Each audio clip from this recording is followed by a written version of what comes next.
To learn how to fair isle knit in the round, we're going to look at our chart. You can see that we've highlighted off the 2 rows that we've already done that aren't fair isle, and now it's time to start on the first row that has 2 colors in it. So reading from right to left, we always read from right to left when you're knitting in the round. Just each one of these squares is 1 stitch, so this is a green stitch, and a blue stitch, 3 green stitches and a blue stitch, 3 green stitches and a blue stitch, repeating all the way down the whole round. So I'm going to teach you a few ways to hold the yarn while you do that, depending on which way you already knit and how adventurous you want to be. So we're going to start with the green. We need to do 2 stitches of green. We're at the beginning of the round, so tension your yarn if you knit American style. This is the easiest way, is just to hold one yarn at a time. It's the very simple way. Okay, so we're going to knit 2, just like this, to start off with, and then it's time to knit 1 stitch with blue, so just drop that green yarn back there. That doesn't need to be there. Okay, pick up your blue yarn, get tension in your hand, insert your needle, and knit 1 stitch with blue. Keep that tension nice and even. We do not want to pull this really hard, okay? Just keep it nice and even. Drop that, we're done with it.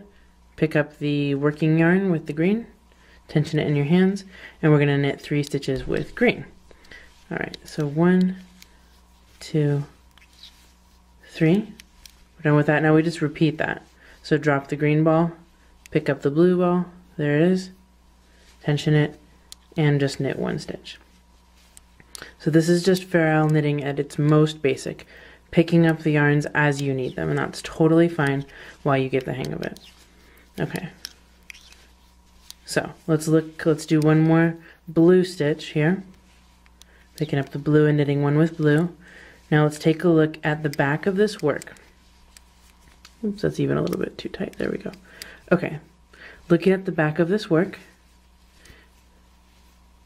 we have what are called floats across the back of the work, right here, right here, and right here.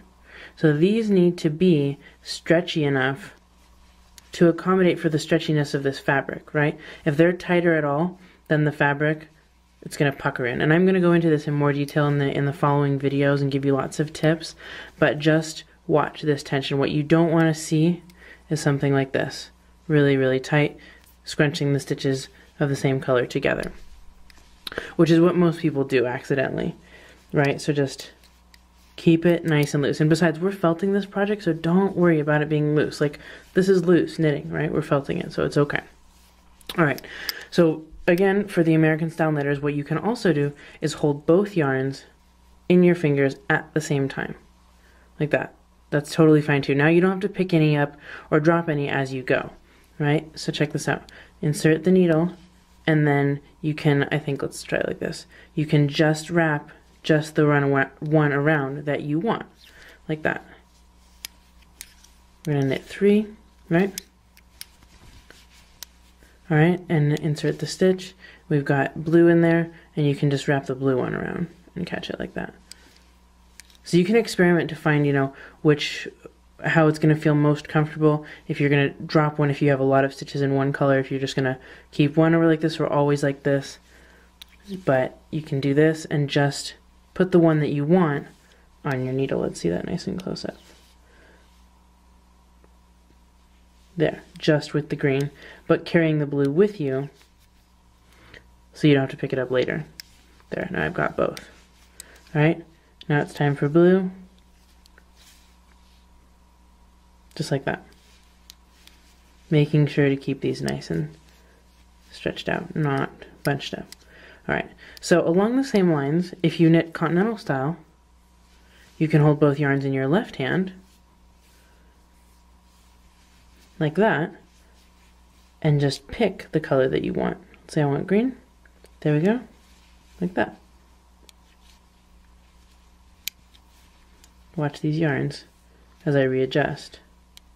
The blue one I'm also feeding through. And we'll go into more detail about this later, but so what I want you to work on for the rest of this round is finding out which style is most comfortable for you as you go around. You can try the different ones. I have one more to show you. Oops, lost that right there. 3 stitches, and the last one in blue. like that. Okay, the last one is if you feel comfortable both continental and American style, you can choose one yarn for each hand, like this. I think this is one of the things that a lot of you want to do when you say, I want to learn how to knit Fair Isle. This is what we're talking about. Tensioning one yarn in the left hand, like that, over, under. I mean, you can do it any way you want, like that or whatever. A lot of people do it differently. Same with the right hand, but making sure that the yarn, ooh, I can't do it that way personally. There we go. I like over, under, over, under. So making sure that the yarn comes over the top of each pointer finger, like that. Okay, so we need to do 3 green and 1 blue, like that. So basically knitting continental style, like that, 3 green, and then switching to American style for the other color. Whoops, that's called slipping a stitch. That was an accident. Okay, and wrapping around. All right, the tension rule still applies. We don't want to be, well, I'm going to go into more troubleshooting in the future videos, but keep the yarn feeding over your finger. See it feed? Let's try this one. Watch the yarn feed right there. So I'm going to insert my needle, oops, wrap the yarn around, and let it feed through so that it has enough room. Okay. So this is the, I don't know what we'll call it, a dual method of knitting Fair Isle. But it's really fast, and a lot of people who can knit continental and American style really like it. And I do have a video course especially on how to knit continental if you only knit American style or English style and you want to knit continental style. I have more details at knitfreedom.com on the classes page. So for the rest of this round, we're just going to do 3 green, 1 blue, all the way around, and we're going to end with 1 green. So you'll have 1 green stitch left when you come to the end of the round. So just practice which style feels the best for you and maybe which one. Let's say this one feels the best for you right now, but you want to try to do this one eventually, so you can keep in mind that those are the 2 techniques that one that's a little bit easier and one that you want to practice when you're feeling adventurous. All right, so finish that round. We're going to come to the next round and talk about how to recognize when you've done a stitch in the wrong color and how to fix that. We're looking at your chart. That's our next video.